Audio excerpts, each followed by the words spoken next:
Good day, everyone. I am Anime ANTOGOP, a student of Master of Arts in Education major in Reading, and with great honor, allow me to present to you my reading intervention field practicum entitled Project AHU, Amplifying Home-Languages for Understanding. So let's start. First, here is an outline to give us a flow of this presentation. Reading, as we all know, is a cornerstone of human development. It shapes how we perceive and interact with the world. As a multifaceted skill of every individual, it serves as a lens to explore diverse perspectives and navigate the complexities of the 21st century.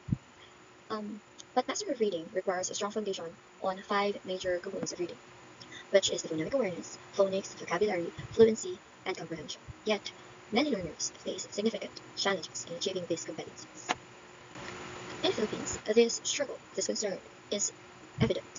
One of the most remarkable news that were highlighted in the Philippine academic landscape is when the nation ranked last in reading proficiency in the 2018 Program for International Student Assessment, or PISA, and it is 6th from the bottom in 2022 with an average score of 347 among 7,193 participants who took the PISA exam all throughout the country. The chart on the left side of the screen shows the performance of the Philippines in both the 2018 and 2022 PISA, which figures are mirrored at the local level. That's very alarming for us educators, and these figures are mirrored at the local level.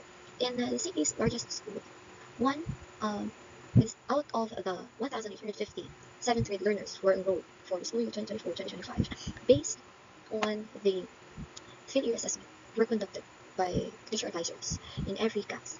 1,097 of these learners face comprehension challenges, and 164 of them are considered non-readers.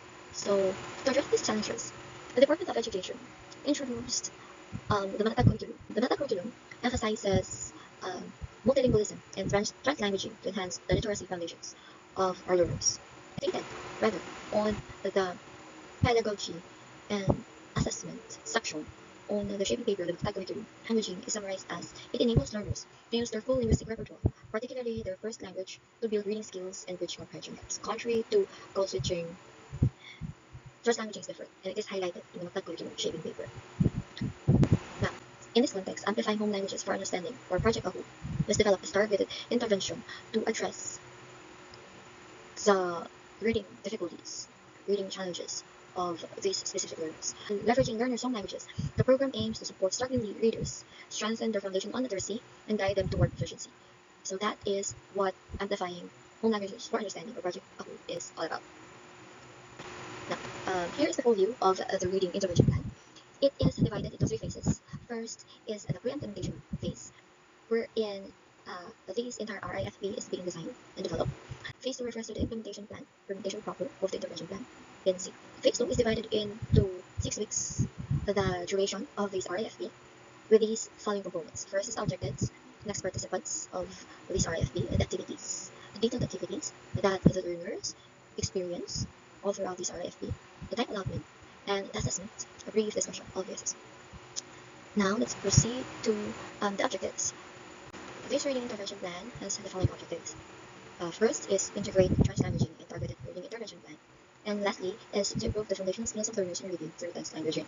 There is an interconnection between improving and developing the foundational skills of the learners in reading with the help of translanguaging, of course. And these main objectives are unpacked into weekly sub-objectives, as you have seen on the previous slide of a full view of the intervention plan, to ensure its attainability throughout the implementation of this reading intervention program. As previously stated and emphasized on the objectives, translanguaging is being emphasized in this reading intervention program. Thus, the approach on translanguaging is being embedded in these parts of this RFP. Beginning from the assessment, the objectives, the instructional design, the materials, resources, and strategies, and as well as the community involvement. Now let's proceed to the reader's profile. We have 5 learners, which are named as learner 1, 2, 3, and 4, 5, all in age range of 12 to 13, and we have 4 male learners and 1 female learners who lives in this city, Transland City, with diverse ethnicities from Ilonggo, Visaya, and Cebuano. They are enrolled at the largest school in the city. According to the pre-assessment conducted, which is the field year conducted at the beginning of the school year, their reading level shows as follows. First, learner 1 is on frustration level, same with learner 2, and learners 3, 4, and 5 are on instructional level learners. So since we have 2 we have learners on two levels. So this reading intervention program is a carefully structured and targeted approach to address the foundational literacy challenges among two distinct learning groups, frustration and instructional level of learners. Now, these are the reading assessment tools we use. So it is divided into three parts. First is the pre-assessment. Second is the instructional program diagnostic assessment tools that were used all throughout the 6 weeks. And lastly is the post-assessment. Assessment is an essential element for this intervention program. So before this intervention program implementation, the reading assessment plan is being conducted. For the pre-assessment, the Philippine Informal Reading Inventory was used for the field year. The teacher implementer conducted a field year with the learners as mandated and stipulated in the Deputy Order Number 14, Series of 2018, which provides the guidance on the administration of the Philippine Informal Reading Inventory. So at the beginning of school year, field year is being conducted to test the reading level of the learners. The instructional and diagnostic assessment tools used throughout the study, as described in the Decoding intervention plan, will provide structured and targeted insights into the learner's strengths and areas for improvement, guiding the intervention's adjustment to meet the literacy goals, which is the main objective of this RIFP. Post-assessment in this reading intervention program is essential to measure the effectiveness of the strategies implemented in determining the progress of learners. In this reading intervention, two sets of reading assessment tools are utilized to cater accurately and assess the progress of two learner groups. For readers instruction levels, core phonics survey was used to assess the phonics related skills that have targeted in the intervention program, which is significant application in beginning reading. For instructional readers, this field year tool was used in the beginning of school year assessment to test their improvements on comprehension skill in reading.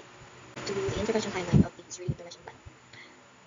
This timeline lasts for 6 weeks from week 1 to week 6, which has 5 components, as mentioned earlier, and of course, each week or each session has its own activities as well as assessments, which were discussed on previous slides. Now we'll focus on the weekly objectives, which is which caters the needs of our two learner groups.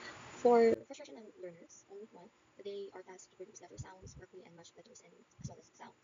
On the other hand, for learners on instructional level, they are tasked to read and define words inside word links that was provided to them, particularly the San Diego word links. Now for week 2, on frustration level learners, they are tasked to read short A, E, and I spelling families. And on the other hand, for learners on instructional level, they are tasked to provide a synonym for the target word, wherein they are tasked to read a story or short text which contains a target word or difficult word for them, which will be used all throughout the session to have retention of the difficult word rather, or the vocabulary of that word.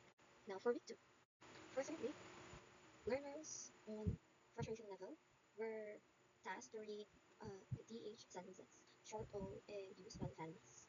On the other hand, for the instructional level learners, they are tasked to recall information directly stated in the passage they have read or read by the teacher. For week 5, learners on frustration level are tasked to read final blends of the words. Meanwhile, learners on instructional level are tasked to represent text information in different ways using story maps, graphs, and charts to test if they have a comprehension of the material they have read. Last, for the final stretch of this reading intervention plan, learners on frustration level are still given focus on their reading of words with final consonant blends. And for instruction level of learners, they are tasked to sequence the events of the passage they have read in order.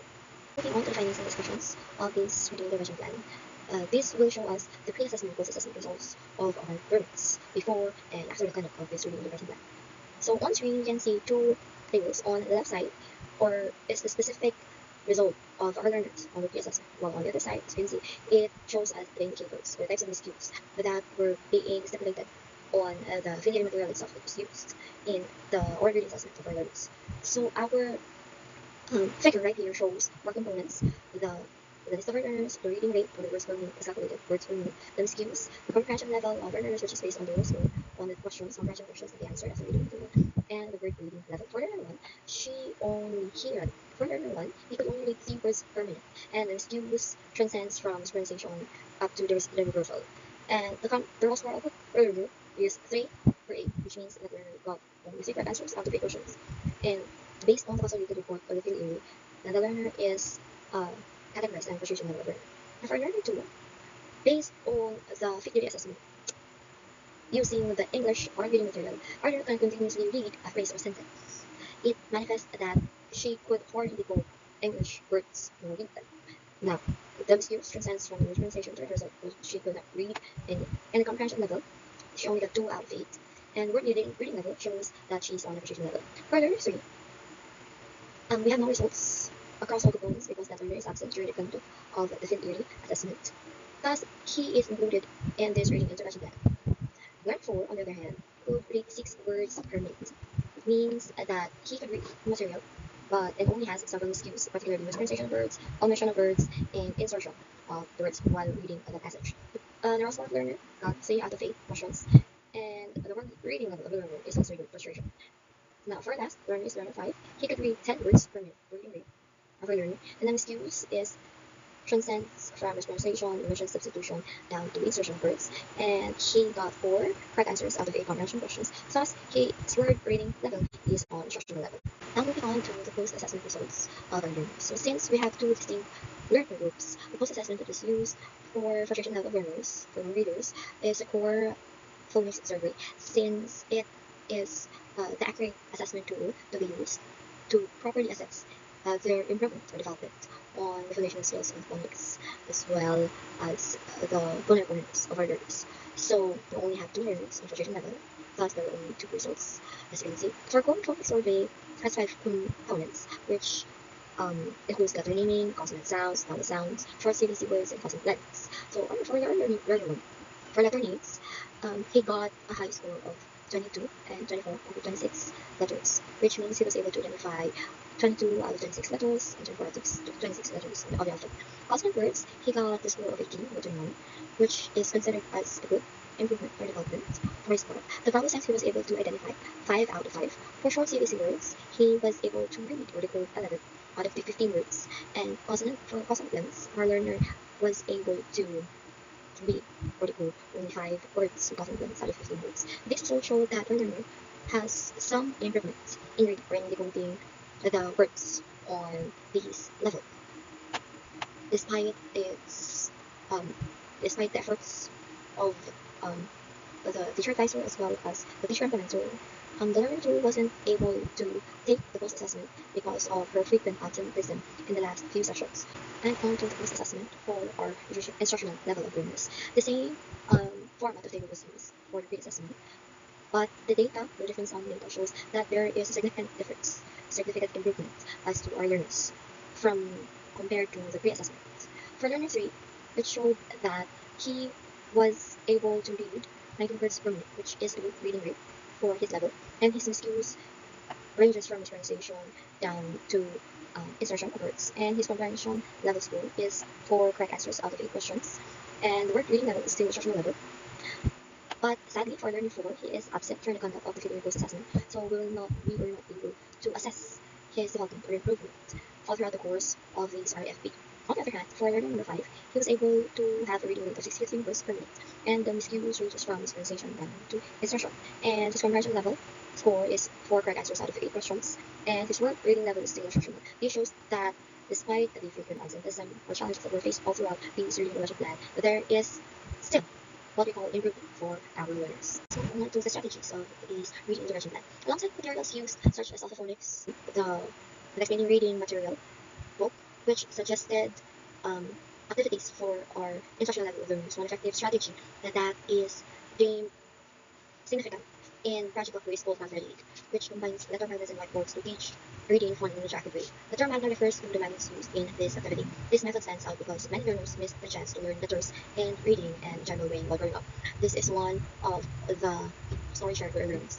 While arranging and manipulating phonetic letters, they are actively involved in making learning hands-on and engaging, and not only motivates them to, but also helps them to realize that learning can be fun and fostering a positive attitude towards reading and boosting their confidence. In conclusion, Project AHU highlights how translanguaging bridges foundational literacy gaps among these targeted exam learners. By integrating learners' first language with English, the program fosters phonemic awareness, decoding, and comprehension through structured inclusive strategies. The strengths lie in purposeful design to maintain both measurable gains in literacy skills. However, challenges like learner absenteeism, skill retention, and inconsistent translanguaging underscore areas for refinement. Future iterations that are using technology expand the evolution framework, and enhance teacher support. This project, Amplifying Home-Languages for Understanding, demonstrates the transformative potential of multilingual approaches, proving that with innovation and dedication, literacy barriers can be overcome. So that ends this presentation. on this reading intervention field practical. Once again, I am ANTOGOP, your presenter for this RIF.